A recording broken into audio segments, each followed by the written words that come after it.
Live from London, this is BBC News. Less than 24 hours to go before the Euro 2024 football final. England face Spain, with Gareth Southgate saying all his players are fighting fit.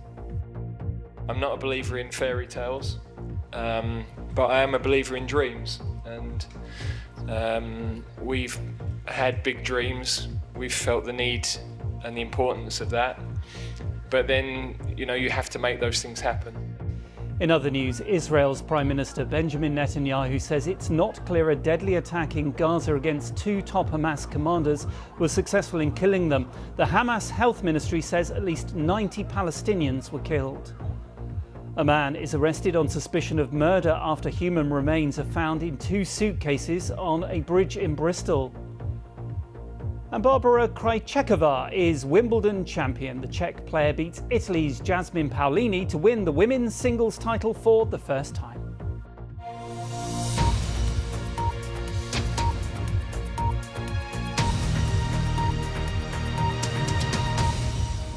Hello, good evening. I'm Nicky Schiller. It is 11 o'clock and this time tomorrow we should know if England's men have won their first major football trophy since 1966. We are now less than 24 hours away from the Euro 2024 final in Berlin. England and Spain face each other in the much anticipated finale of the tournament. England manager Gareth Southgate says his players can bring happiness to the nation if they win. He and his squad arrived in Berlin tonight ahead of tomorrow's final against Spain. And throughout the day, thousands of England fans have descended on the German capital, as Andy Swiss now reports. Basking in Berlin. All day, England fans flock to the German capital for what they hope will be the experience of a lifetime. Come on, England! Come on. And for some of those arriving, those all-important tickets haven't come cheap. Do you mind me asking how much you pay for yours? A lot of money. A lot of money. We're talking thousands? Yeah, tens of thousands. Tens of thousands, wow. Yeah. I'm here with my family and it means the world to be here. There's nothing better, is there? The England players have also now arrived in Berlin, the final stop on what has been a remarkable journey. Yes, that counts for nothing. I'm not a believer in fairy tales, but I am a believer in dreams. But then, you have to make those things happen. And fate, the run that we've had, the late goals, the penalties, that doesn't equate to us, it being our moment. We have to make it happen tomorrow. And among the good luck messages for Southgate's players was one from the Prince of Wales. "We are so proud of you all," he said. "Just one last push to finish the job." Well, this stadium has seen its fair share of sporting history, and tomorrow England will be hoping to create their own. Generations of fans have never seen them win a major men's tournament. Is that finally about to change? Some people are on the pitch, they think it's all over. It is now. Ever since that iconic World Cup win in 1966, England have had hard luck stories, penalty shootout agonies, And England are out of the World Cup. and countless disappointments. This is surely as bad as it's ever been for England. But after all those years of hurt, glory is now within their grasp. Andy Swiss, BBC News, Berlin. Well, our sports correspondent Ollie Foster is also in Berlin for us, and he had some analysis on how Gareth Southgate might be feeling ahead of tomorrow's game. They've really pushed their luck to get this far. Let's make no bones about it. Spain will be considering themselves favourites, scoring more goals than any other side in the tournament, in what's been a fairly low-scoring tournament. They got Lamine Yamal, their wonder kid that you've been talking about. Happy birthday to him today, just 17. They've won 6 games in a row. No other side in Euros history has done that. But then we have England, who looked very, very ordinary in the group stage, and it didn't seem so long ago that Gareth Southgate, relaxed as he is now, was talking about how much it hurt the very personal criticism. You remember at the end of the group stage when they could only draw with Slovenia, he was pelted with beer cups from the stands and given absolute dog's abuse. And then they pushed their luck with, they were They were 5 minutes into injury time. They were going out before that overhead kick from Jude Bellingham, forcing extra time in the last 16. And then it was penalties against the Swiss in the quarter-finals, perfect penalties as they were. They're always a lottery. And then they finally raised the bar. It was a pretty low bar to begin with in their semi-final against the Dutch. But again, it needed a winning goal in the final seconds.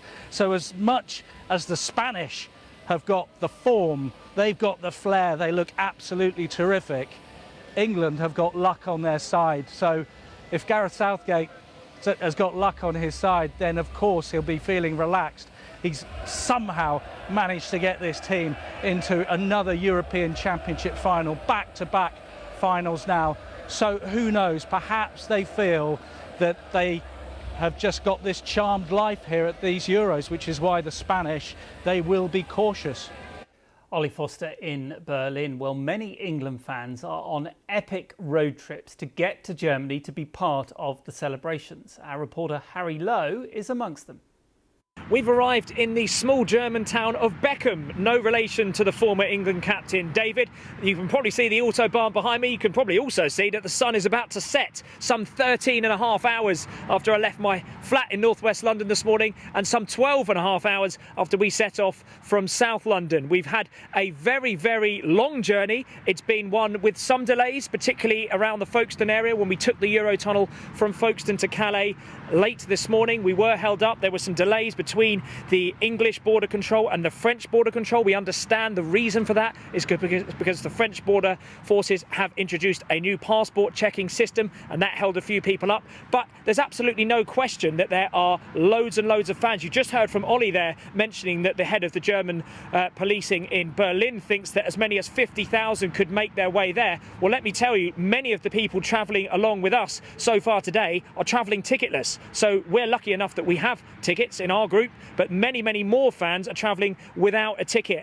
We've seen some very interesting scenes along the Autobahn already. We saw a Routemaster bus travelling along the inside lane a little bit earlier on, bound for Karlsruhe, it said. I suspect it's gone a bit awry there. But we also saw a minibus with English number plates broken down. We've actually seen a number of broken down vehicles on our journey here. Fortunately enough, touch wood, we haven't succumbed to that fate so far. But it's just clear when you drive along the road and you stop off just quite how many people are also making this journey. And the reason they're doing it is because the flights, as you've been hearing, are just so incredibly expensive. There have not been direct flights to Berlin since England won that game against the Netherlands in the semi-final on Wednesday night. And as a result, people have been trying to find any means possible to get across. That might be buses, it might be flying to destinations in Poland, in some of the other neighbouring countries. The Netherlands, of course, is another option for people. Some of the flights I saw involved changing in places like Turkey and Mallorca, and of course people aren't going to want to do that, and particularly with the high cost involved and the potential risk. Okay. Harry Lowe, hopefully he'll make it to Berlin by the time of the final tomorrow. Now, Spain have been the standout team of the tournament, and victory on Sunday would give them a record 4th European Championship title. Here's what the Spanish manager has had to say. We should be able to experience the joy of living something that is going to stay with us forever, a memory that we will cherish forever. I want them to enjoy the moment, to enjoy what they have achieved by their own merits and by their own efforts, and they have an historical opportunity to achieve something and to put Spain into the highest level of European winners.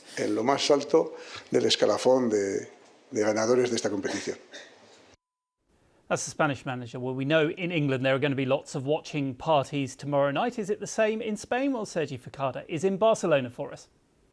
So I can say that pretty quiet where I am right now, which is in the city center of Barcelona, but that will change in the next few hours. For those who haven't been as lucky as our previous guests, there are plenty of watching parties being organized across the country, one of them here in Barcelona. And while we can't see the screen yet, we're being promised by local authorities that the screen will be here tomorrow afternoon. So everyone, the thousands of people that are expected here will be able to watch that game together.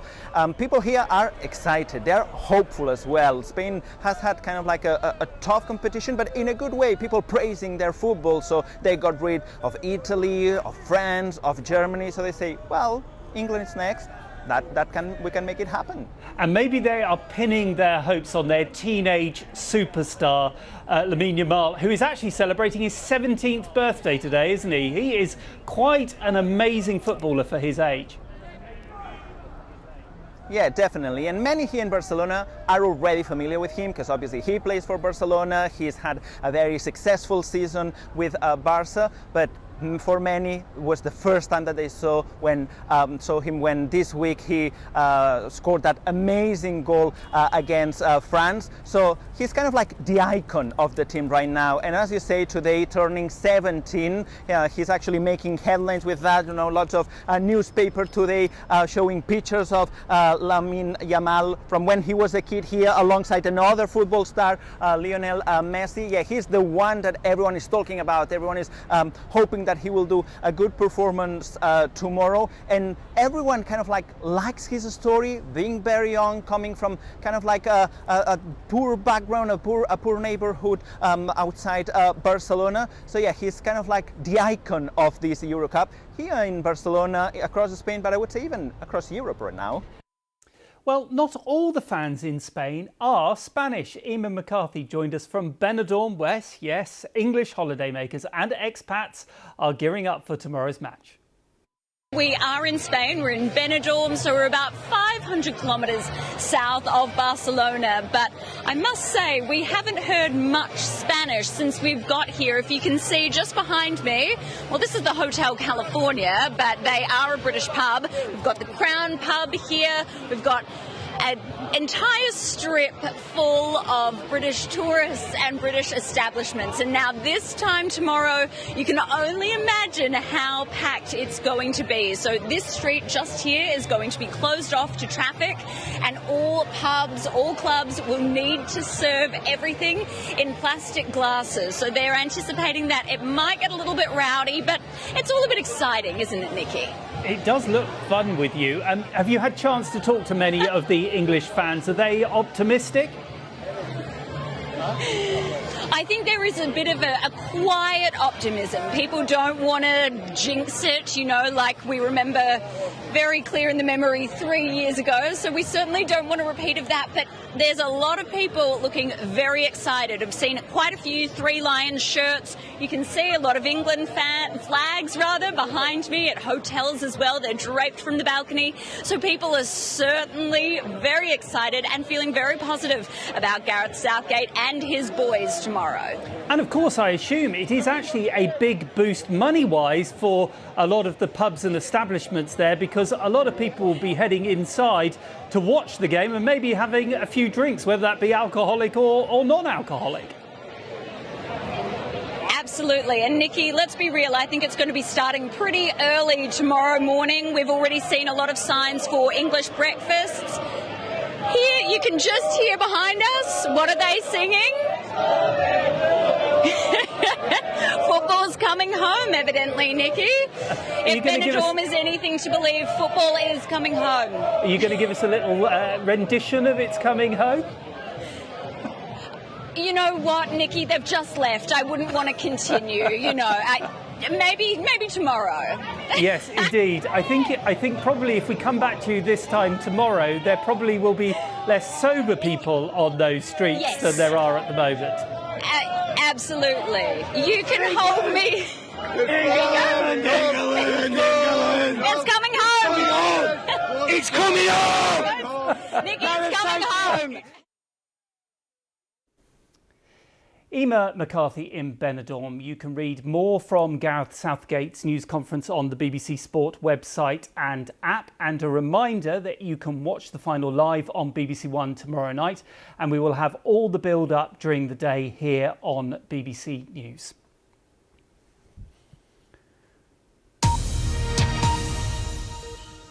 Now, I just want to bring you some breaking news that we're getting. I want to take you to some live pictures from a former President Trump rally. Now, we are hearing reports that shots have been fired at this President Trump rally. Now, this is taking place in Pennsylvania. We understand that the former president has just been bundled into one of those cars. Of course, all former presidents have a massive Secret Service detail with them at all times. You can see there lots of emergency vehicles and cars that are whizzing away from there. Now, President Trump was due to address supporters at this presidential rally. It's in Pennsylvania. Now, this is the swing state that he won in 2016, but was defeated there by Joe Biden 4 years later. This all comes ahead of the Republicans' National Convention, which is scheduled to start on Monday. This is when it is likely that Donald Trump will name who his pick is as running mate for the presidential election in November. Now,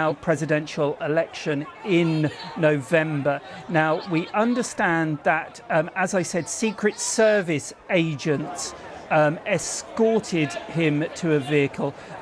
We are also hearing that he was seen raising a fist in the air as he got into the car. So if you are just joining us, the breaking news is that shots have been fired at a Trump rally in Pennsylvania. Donald Trump was due to address those supporters.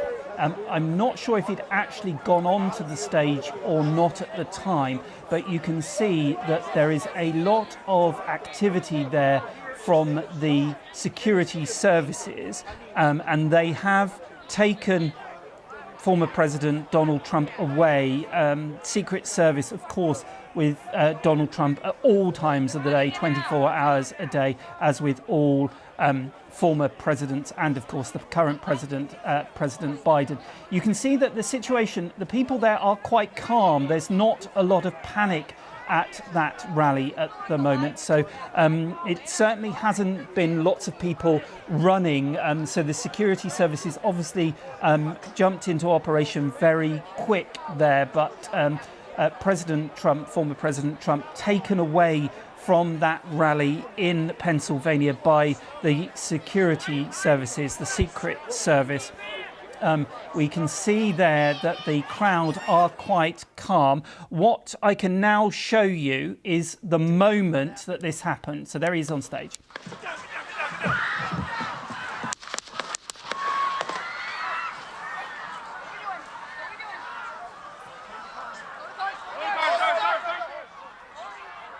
So there you can see the moment that that shot was fired.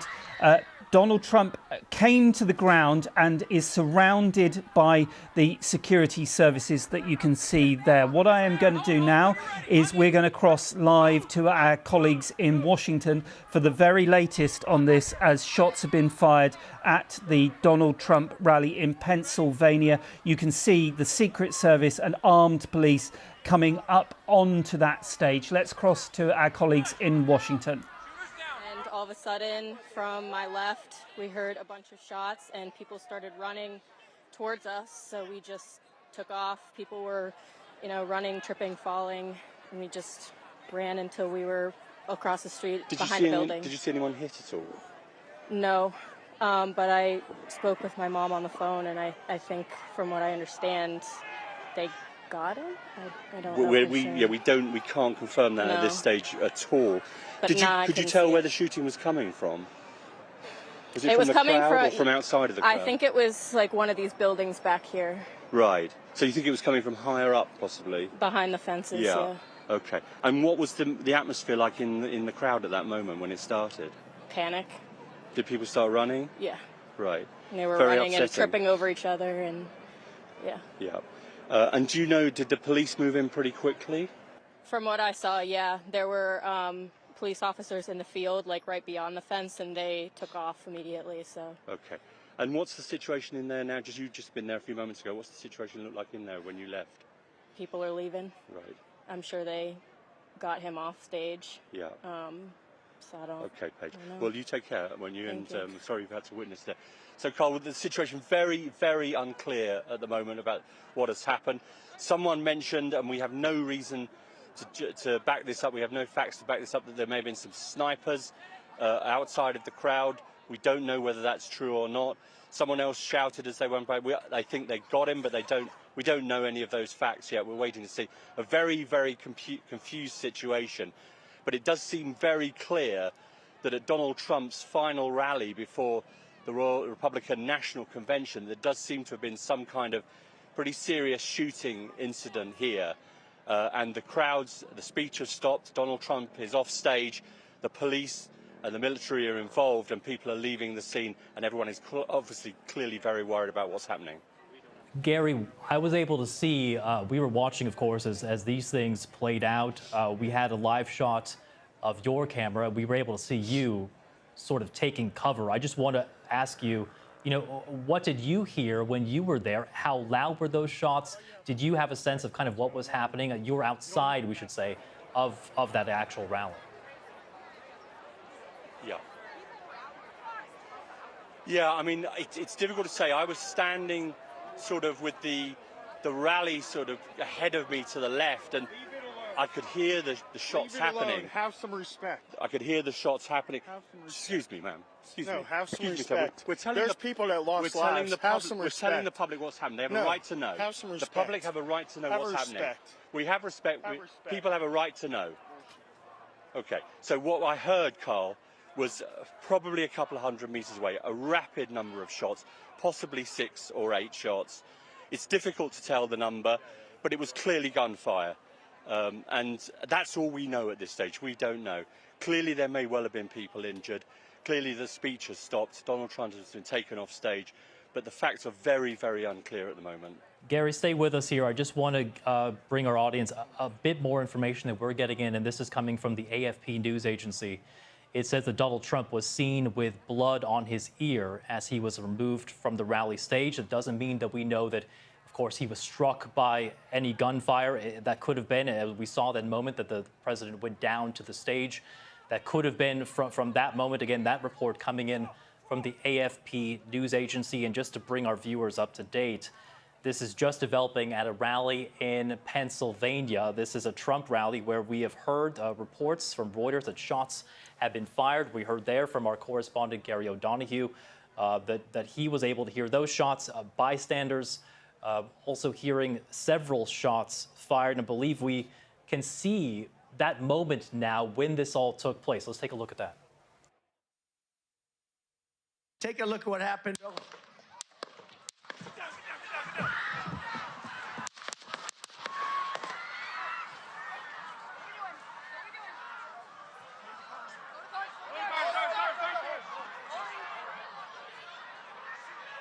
Just moments ago, you could hear the shots being fired. Interesting to see. You could see the president seem to grab towards his ear at about that moment. Again, we're just speculating at this point. We don't know anything more about the state of the president himself or whether or not he was struck by any shots. But you could hear very clearly in that moment that shots were being fired. We were able to see the former president, Donald Trump, being taken away, surrounded by his security detail. He was put into an armored vehicle. He was taken away. We'll have to try to find out where he was taken, but presumably he'll be taken to a safe location and somewhere where he may receive some sort of medical treatment. And Gary O'Donoghue, our senior North America correspondent, is just outside of that rally. Gary, all we know right now, we know shots have been fired. We saw the moment there where President Trump was in the middle, just at the very beginning of his speech there. Can you walk us through? You've been to several rallies like this one. These are generally events where you see a very high level of security. What type of security? See a very high level of security. What type of security did you see that was in place and would have been there protecting the president? The other side. There was a lot of police, as you can imagine. Don't forget that as a former president, he gets Secret Service protection around the clock in any case. That the security for these things is enormously high, but this is an outdoor venue, so that has its own challenges in terms of security, because while you can check everyone that goes into the event, you can check all the media, you can check the public that go right into the event. Clearly there are spots around here. It's a sort of rural area, and there are spots around here where people could presumably hide. So we're speculating about where these shots were coming from, but certainly the couple of people we've heard from so far suggest that it was outside of the venue, inwards. And you saw there on the pictures the former president appear to put his hand up to his ear, and some reports that we've seen of blood on his ear when he was being taken away. But the security is incredibly heavy for a former president. He's obviously a figure that raises emotions as well, and that means the security is also very high for those reasons. So sorry, we've got some noises off here from emotions, as you can imagine, are pretty high here at the moment. You saw that a moment ago with the guy who was objecting to us being on air. But it's important for us to be here to tell you what we know about what's happening and the sort of lack of detail we have at this stage. But this is incredibly serious incident. I mean, this is something that, you know, hasn't happened in the United States for a long time. I'm thinking back to attempts on Ronald Reagan's life, of course, when he was shot while he was president, and of course the assassination of JFK.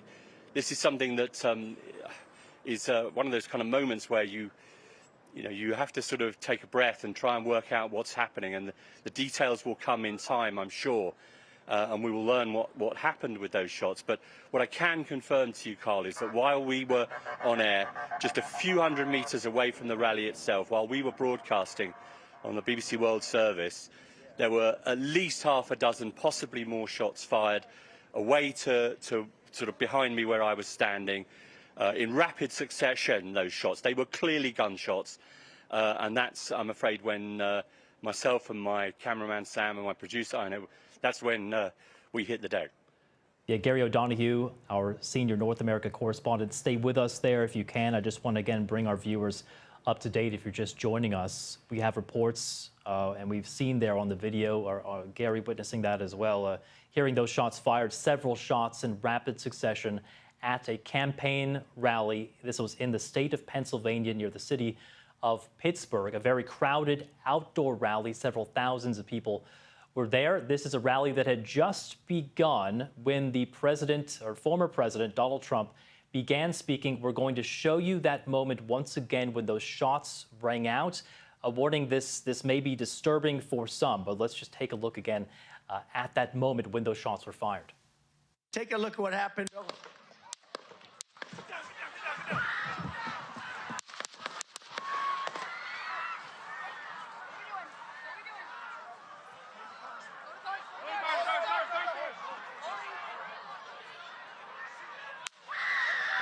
Yeah, an incredibly scary moment there. Very disturbing scenes there in the state of Pennsylvania. You could see President Donald Trump going to the ground as those shots rang out. Several different Secret Service officers then piling on top of him, protecting the former president as those gunshots continue to ring out.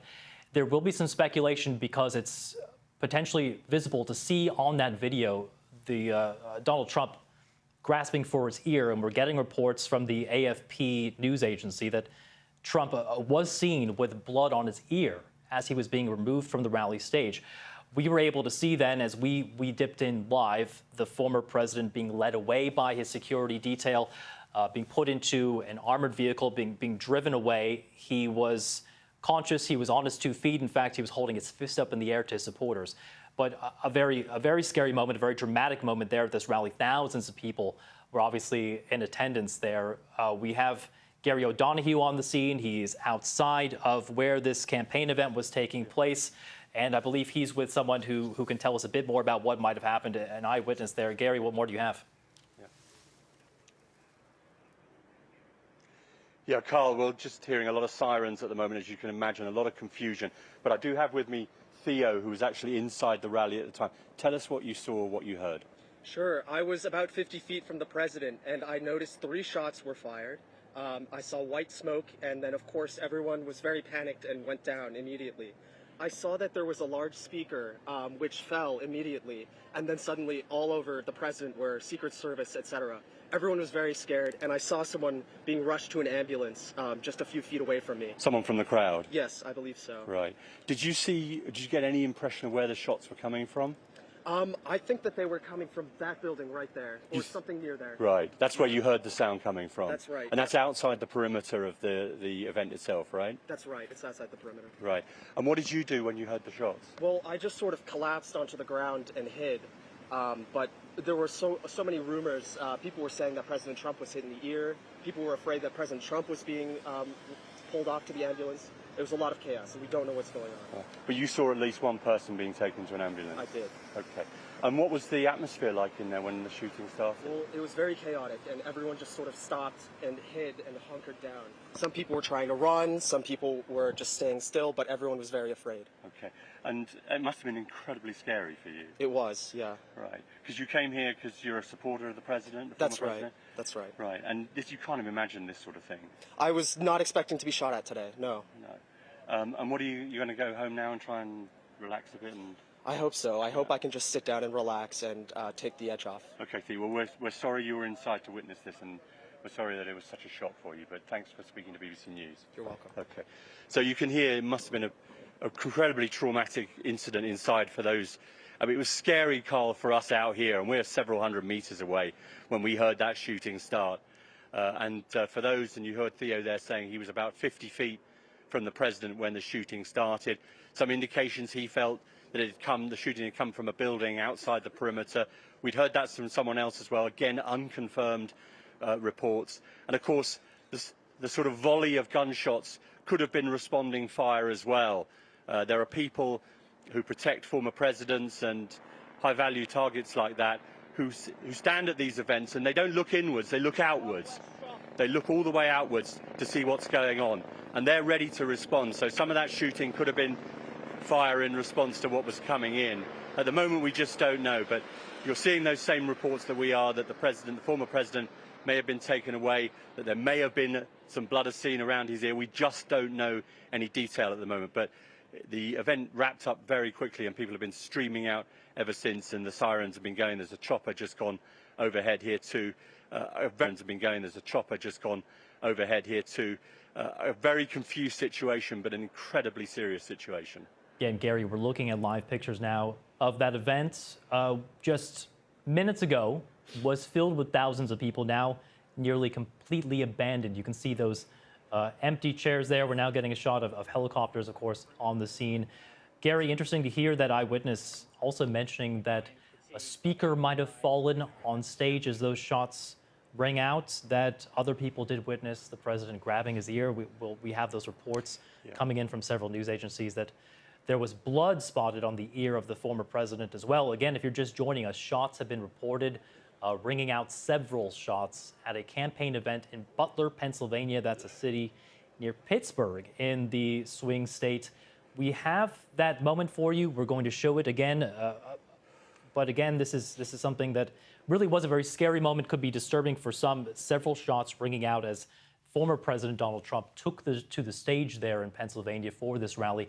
Really in the opening moments, this was something that he'd only been on the stage for a few minutes or so when this took place. And take a look. This is how that scene unfolded.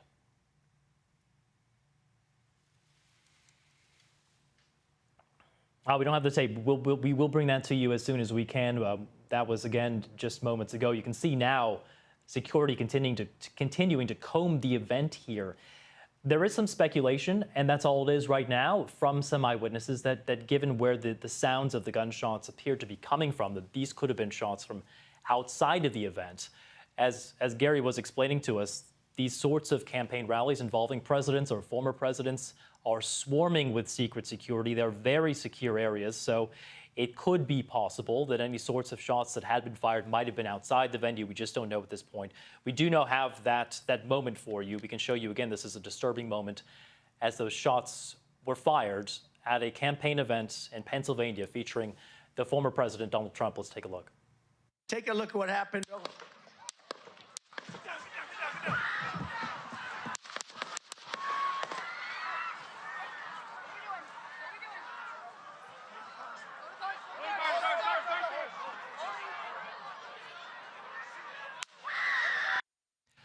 Yeah, and then another shot there, they're really kind of a singular shot. It appeared to be happening there at the end, fired out. At least you could hear what appeared to be a shot. Several shots fired there. This is in Pennsylvania. This is just days before the Republican National Convention, which is scheduled to start on Monday in the state of Wisconsin. We are nearing really a crucial point in the presidential race. Joe Biden, the U.S. president, has been under pressure to potentially step down on the Democratic side. There's been a lot of momentum, obviously, on Donald Trump's side among the Republicans. This could have been an event where we had heard, we'd read an email coming out from Trump's campaign. There was some speculation about whether or not he might name his running mate, his potential vice president in this race. And of course, this is something we're always bracing for. It's never something you want to see, but U.S. politics has been marked by assassinations and assassination attempts. If you go back several decades, John F. Kennedy Jr., of course, Ronald Reagan was a president who also survived an assassination attempt. We have Gary O'Donoghue, our senior North America correspondent, on the scene. He was covering this rally from outside. He was not inside, but was there. He heard the shots. He's been speaking with eyewitnesses. And Gary, if you could just remind us about what people have been telling you there who were attending this rally.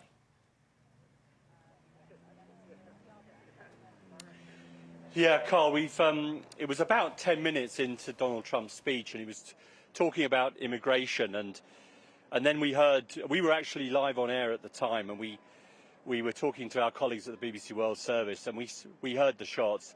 I heard maybe 6 or 8. It sounds like from that film you've just played there may have been more, but certainly 6 or 8 in rapid succession. We hit the dirt, we hit the deck because we had no idea where the shooting was coming from. And now, since then, people have been streaming out of the event. The former president was taken away quickly, surrounded by the Secret Service, and taken away immediately. Reports of some blood on his ear, possibly him holding his ear. We don't know the detail. One eyewitness I've just spoken to, who says he was 50 feet from the former president. He said when the shooting started, a speaker fell. And it's not clear whether that was on stage or fell into the crowd. He said he saw one person being put into an ambulance. He said there was panic. People hit the dirt. People started screaming. Another eyewitness I spoke to said there'd been a lot of panic in the crowd, as you can imagine. Both of those eyewitnesses were speculating about where the shots had come from, and they suggested there was a building just outside the perimeter where the shooting might have come from. Now, we don't know whether that's true or not. It's far too soon to tell, but it's possible that the shooting was a combination of people shooting in and then people shooting out of the event, because obviously former presidents have a lot of security. They have the Secret Service around them. They have people who are trained to shoot and shoot fast and shoot accurately, and some of that fire may have been return fire at the whoever it was who was firing towards the crowd, because clearly the firing was coming in towards the event itself. A lot of confusion still, as you can imagine. There'll be a lot of people wondering what's happened to the former president, what his condition is. We simply don't know that at this point in time. I'm sure that will become clear soon, but an enormous amount of shock here, a really shocking moment in this, what is, after all, an extraordinary political campaign. And I'm afraid this sort of thing will only make the political situation in America even more divided, even more serious, even more fragile. It's a divided country in many ways, and these sorts of presidential campaigns can often be intense and be emotional. And this, as you were saying, Gary, was just a couple of days before we're expecting the Republican National Convention in Wisconsin.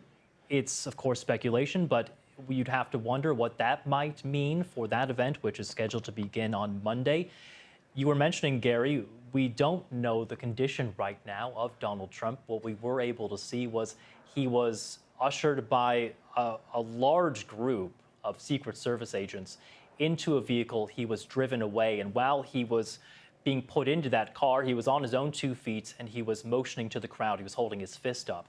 So that would appear to be a very good sign for the former president. We do have reports, and we saw a video of Donald Trump holding his ear.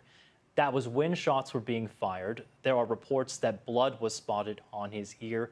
We're going to wait to confirm that, and we don't know what that means about his potential condition, but we do know that he was moved into a vehicle and he left the scene almost immediately.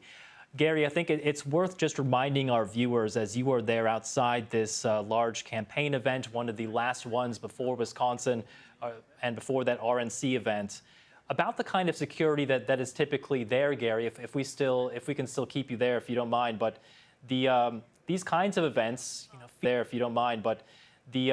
these kinds of events, featuring high-profile politicians, featuring presidents, featuring former presidents like Donald Trump, these are events that have just massive amounts of security, don't they? Can you walk us through the types of security procedures that would be in place for a rally like today's?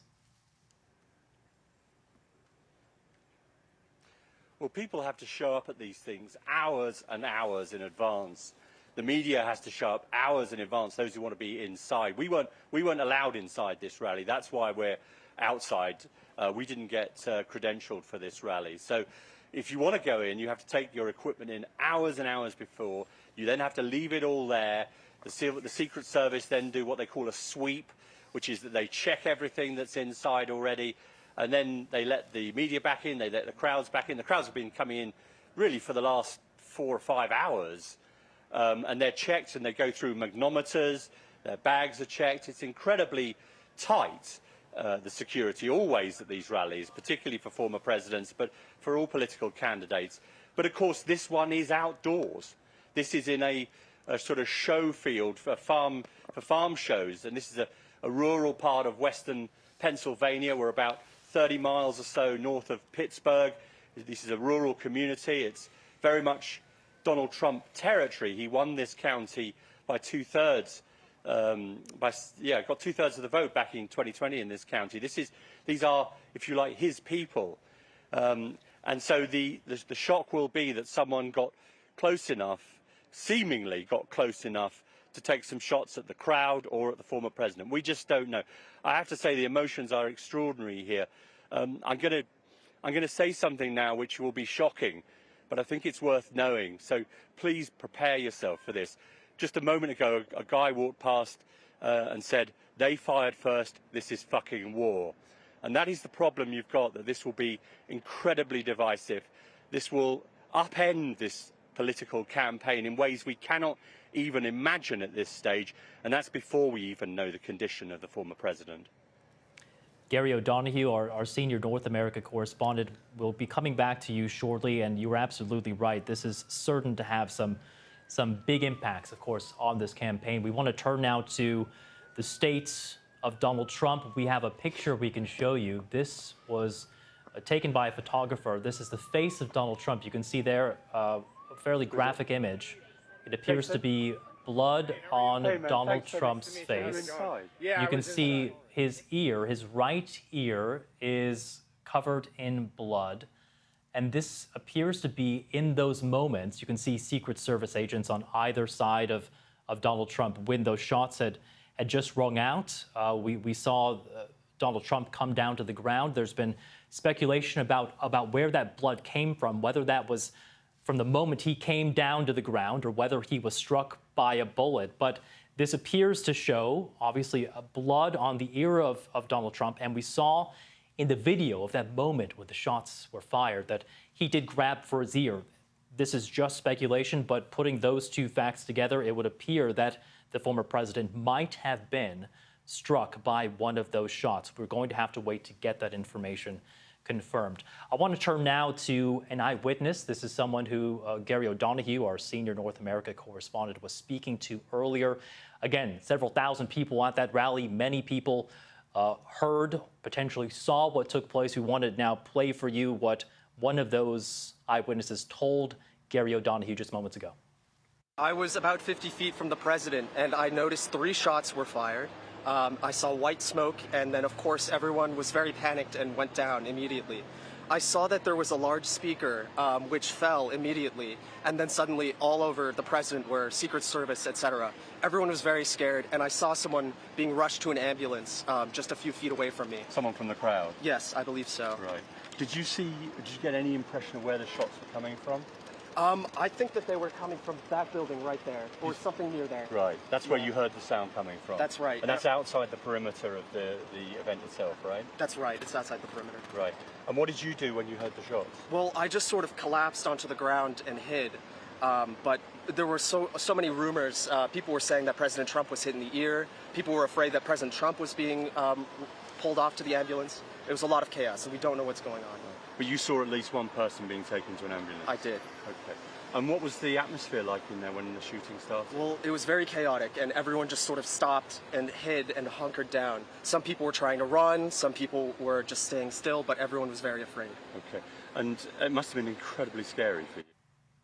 You're watching BBC News. We're bringing you that breaking news now that former President Donald Trump, speaking at a rally in the state of Pennsylvania, has just come under what we believe to be gunfire. Several eyewitnesses saying that several shots rang out at that campaign event.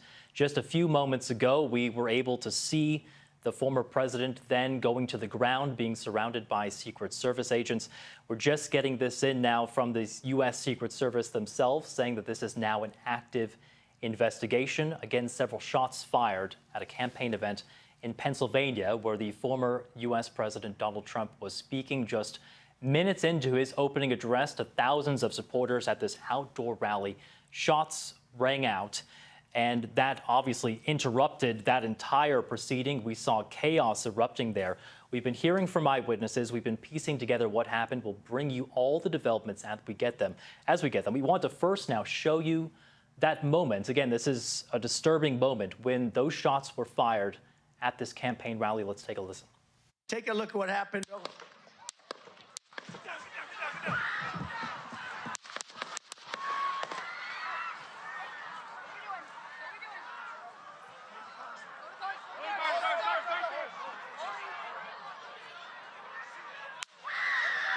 Yeah, that very scary moment playing out there in Pennsylvania just a few moments ago. We want to go back now to our senior North America correspondent, Gary O'Donoghue, who is outside of that rally in Pennsylvania. He's been covering the event for us. He's been speaking with folks and Donald Trump supporters who were there outside. And Gary, I understand you have with you another person who witnessed what happened. Yeah, Carl, obviously people starting to stream away from this event. People very emotional, as you can imagine, very frightened, quite rightly. Jason is with me now. Jason, you were inside the event, right? Yeah, we were inside, more towards the right of the stage by the forest line, and we heard the shots. There was about 5 shots that went off in quick succession, and then the boom, the big speaker, came down very rapidly. Where did that fall? I don't think it fell. It kind of looked controlled. I don't know if that was like protocol or something. It didn't hit anyone? No, Okay. It didn't. But then we see Secret Service jump onto Trump to protect him, and then everyone in the crowd dropped down very quickly. We were all kind of working together to make sure the crowd was safe. And then he shortly thereafter stood up and put his fist up in the air and said a couple things. None of us heard because he wasn't mic'd up, but he stood there proud, and hopefully he's our next president after this. So you saw him get up? Hopefully he's our next president after this. So you saw him get up after he hit the deck? Yes, he stood. He was a little bloody. I think his ear was bleeding. Did you see that? Yeah. Yeah. It was quite the scene. So the Secret Service put him on the floor, but then he got up. Yeah. And you saw that. He stood up and he was alive and breathing. Okay. And then they took him off, right? Yeah. Very quickly. Did you see anyone injured at all apart from him? No. No one around us was injured. I don't think any member of the public got injured, but could you tell where the shots were coming from? It looked like they were behind him on the bleachers. Because I saw muzzle flashes from back there, and they were really close. So do you think they might have been inside the perimeter? I think they might have snuck from outside, from behind the stage, is kind of where the gunshots sounded like they were coming from. And did you see any police officers firing back or anything like that? I was on the ground at that point, yeah, so I wasn't really paying attention. I was just trying to find the friends that I was with. What was the atmosphere like with the people around you? It got very quiet very quickly, and everyone was kind of looking out for each other, which was, reassuring. But I think everyone was doing okay at the time. It was kind of hard to comprehend as it was going on, but I know we're in the kind of the awfulness of this moment. We are still working out what's happened and what happened to who and why. But is it possible to I mean, this makes a difficult political situation in this country even worse, right? yeah, it's been quite horrible the past at least year, with the two candidates running against each other. But I think this might be a good thing for Trump because he survived the shooting and he's a strong man. He got back up on his feet and put his fist in the air, probably said, "God bless America," and I feel like we're going to win the next event. Okay. So. Well, I'm really sorry you had to experience it. That was a terrible thing. And Thanks. You take care and look after your You too. your Thank friends. you very okay? much. Well, that was Jason, who was inside just to the right of the stage, and another one of those people who had to hit the deck when the shooting started, which it was scary enough being outside here, Carl, when we heard those shots fired. Goodness knows what it must have been when you were that close to it. You can hear the choppers probably going over now. There's a lot of activity still around here. Everyone, of course, waiting to see what the condition of the former president is. You heard from Jason there saying that he saw Donald Trump get up afterwards, after having been put on the ground by the Secret Service, raise his fist in the air. We've seen that report from elsewhere as well. And also Jason saying that he saw that blood around Donald Trump's ear. So we just don't know what his condition is at this stage. I'm sure we'll get an update sooner rather than later. I'm sure he'll want to give us an update if he's in a position to do so. But in the meantime, so many questions about how this could happen, in at a political event like this in this country, and this sort of terribly heightened political atmosphere that we've got at the moment. And you can really only fear for this country with events like this feeding into what is a frenetic and incredibly divisive political culture right now. Gary O'Donoghue, our senior North America correspondent there on the scene outside of that rally. I just want to bring people up to date on some of the newest lines that we're getting in here. We are now hearing that the White House and Joe Biden has been given an initial briefing on that shooting, which took place at that rally. So the president has, of course, been informed. This is coming now from the Associated Press, Donald Trump's campaign, saying in a statement that he was, quote, fine after being taken off that stage at that rally. Again, this is in Butler, Pennsylvania. This is near the city of Pittsburgh in that battleground state. Again, shots apparently fired at that event. We're still waiting to confirm exactly where that's coming from, where those shots came from. But we do know that shots were fired. We've seen that moment, and we've seen that image of Donald Trump, his right ear, as you can see here, covered in blood. That blood appearing to cover his face as well, but raising that fist. And it's certainly good news, of course, to hear Donald Trump's campaign now saying in a statement that he was, quote, fine after he was whisked off that stage. You can see the two Secret Service officers there. There were plenty more on stage when that all took place. Just want to read more from a spokesperson for Donald Trump, Stephen Chung, saying President Trump thanks law enforcement and first responders for their quick action during this heinous act. He is fine. He's being checked out at a local medical facility. More details will follow. That is obviously going to be news that will be welcomed by everyone, to know that former President Donald Trump is, quote, doing fine. He's being examined at a medical facility. I want to bring in now Rodney Davis, former congressman. Rodney, where were you when you heard about this news? What's your reaction now? I mean, this is obviously a scary and shocking event to have happen during any campaign. And obviously this is one that has the country on edge and very divided.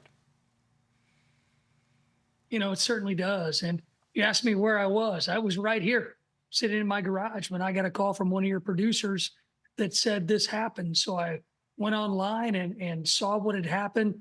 And it just brings back too many bad memories for me as somebody who was on a baseball field when a left-wing gunman decided he wanted to try and change the balance of power in the U.S. House of Representatives back in 2017.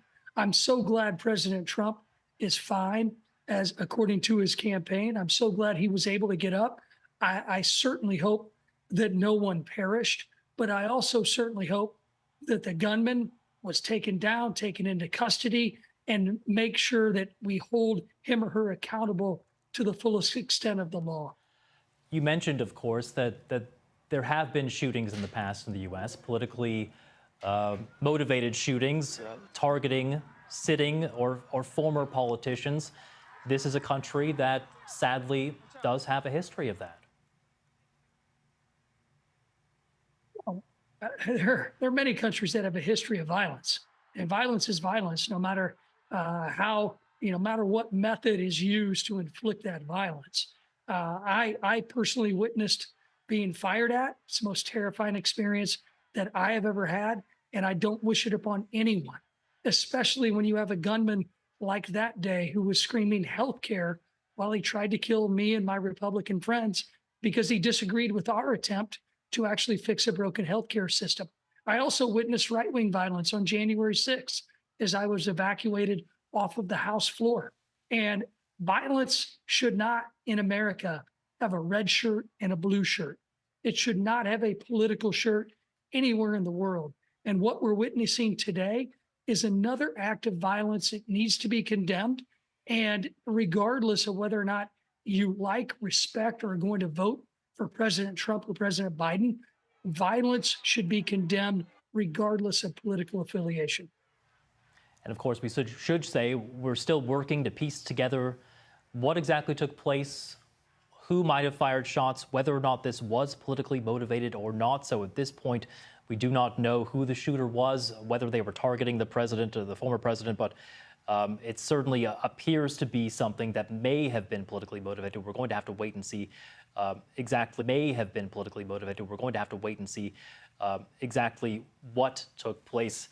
But Rodney, I do want to ask you just the background here and the general mood of the country on edge, and this has been somewhat of a divisive campaign. Several of the past presidential campaigns have also been divisive. What do you make of this moment in time in the country and now seeing shots fired at the campaign rally of Donald Trump? Well, again, it's tragic to even see this happen in America again. Political violence should be shunned, no matter who decides or what political affiliation the person decides to be loyal to. But when you look at America right now, we're very polarized. It's a time that I've seen grow into more polarization since I got to Congress in 2012 and I left in 2023. But we as a nation, we're pretty resilient. We've seen much more violence and much more polarization with the Civil War and other times in our nation's history than what we're witnessing right now.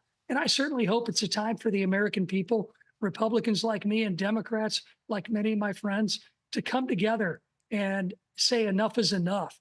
We have to come together and talk about where we agree as Americans, which is the majority of the issues, rather than where we disagree. And that's something that I hope is reflective throughout the rest of the world, too. Congressman, stay right there if you can. I want to go back now to our senior North America correspondent, Gary O'Donoghue, who has been reporting outside of that rally there in Pennsylvania. He was not inside of the event, but he was there. He heard what happened, and there are lots of people outside there with him. And Gary, I believe you have another eyewitness with you. Yes, Carl, we do. I have Tim with me who was inside. Just before I bring Tim in, I'm going to tell you that there is a building behind us that a couple of eyewitnesses have pointed to and said they believe that's where the shooting came from. We don't know that, but a couple of people have told us that. And just a few moments ago, there was a big operation around there, sniffer dogs and police seeming to move people away from that building. That may be some indication. We just don't know. But let me just talk to Tim, because you were inside, Tim, weren't you? Yes, what sir. did you hear? What did you hear? What did you see? So we were on the right hand of the stage facing President Trump, and we heard a barrage of shots or rounds, whatever we thought they were. There was a spray, which we initially thought was maybe a fire hose that was squirting for some reason, and then the speaker on the right-hand side started coming down. Well, what we ascertained later on was that something must have hit one of the hydraulic lines, which caused that high lift to drop that speaker. Yeah. We saw President Trump go to the ground, and then everybody like started hitting the ground because it was chaos, and then people were like, what's going on, and and then we've talked to different people that were there and things like that. Unfortunately, and that's the sad thing about this is not our country. This is a country it's going to, but this wouldn't happen in our country before. Yeah, we've had assassinations and stuff, but this is crazy. I served in the military. We served for us to come here and be able to support our candidate. They support their candidate, and I'm not going to lay blame that this was a Democratic thing or whatever, because this could be a rogue shooter. We don't know that, okay? But if this is a political game, this stuff's got to stop. It does. This is ridiculous. You win it fair and square. You win it by governing for the people, okay? By the people. That's who we elect. That's who goes in. You govern for us. You don't govern for your own interest. And it's done. It's enough. I can hear you're really emotional. Yeah, I'm not surprised. I got kids that have to. I got grandkid that has to grow up to this. Yeah. I've been to third world countries. I don't want that from here. I don't want that. Let me just take you back inside for a moment, and I hear the emotion in your voice, and it is very upsetting, and it must be very upsetting to be any kind of American right now. Mm-hmm. But did you see or get any idea of where the shooting was coming from, and did you see any response from the security people? I didn't initially know where it came from, but from what our understanding was, there's a building over here. The building I heard you earlier talking about, was what has been identified. The shooter was actually shot. They did shoot the shooter. Who did you hear that from? Did you hear that from different people that had seen it. Okay. And he was on to the left. It's a building, the water tower. Where the water tower is, there's a large building right in that vicinity, and he was there. And at the end of as we were coming out, there was a lot of military, police officers, whoever, they were in camouflage. They were all on that building. So our understanding was that's where the shot came from. The snipers got him. But again, unfortunately, there's different reports. There's at least one person suspected that could be deceased, and possibly another one. Innocent civilians who were just there supporting their candidate, and we got this kind of things going on in our country. We can't have this. This is unheard of. You must have great fears for the next few months. I fear for the next centuries, decades, because our country as we know it is changing, okay? And I know different countries do different things, and I get that, but it's not land of the free. We have a lot more freedom than some other people do, and I get that. Again, I've been to other countries. I know how other people live. But when you don't have the freedom to choose and the freedom to do the things that I, as a military person, fought for, you're losing that. You may never get it back. And I get it that there's some things that have to change. I understand that, but we can't have this. This is a large show. I don't know how many people there was here, but thousands in there, weren't there? There were thousands. Oh, there was more than thousands. Yeah. I went to a rally last campaign cycle, and this one was much larger than that one. Yeah. So. And the freedom to come and turn up and support your candidate without being shot at, right? Right. Yeah. Right. And don't get me wrong. I'm not for gun control. No. I'm not. Because an unarmed nation is not a free nation. Okay, and I will tell you that. An unarmed nation is not a free nation. But there are things that maybe we need to do to control some things, to fix, so that we don't have things like this happening. Because this is uncalled for. This is totally, again, God be with those families of the ones that, it sounds like President Trump perhaps is okay. That's great. And I know he probably feels the same way. The other individuals that were involved, thoughts and prayers with their families and them, because they come here to support their candidate and have a good time, and then you have something like this happen. So and now they suspect there might be a bomb over here. So where's it going to end? Okay, Tim. Well, listen, you stay safe. Okay. Take your buddy home and look after yourself. And thanks for talking to us on BBC News. And we're sorry you were in there. Well, thank you. Terrible Sorry experience. you guys are involved in it. No. And thanks for talking to us on BBC News. Thank you. But you can hear some pretty heartfelt views there from Tim about the country and what's happening and what this might mean for the future. And all that will play out over the next few months in what was already a pretty heightened political cycle. Yes, and Gary, of course, the Republican National Convention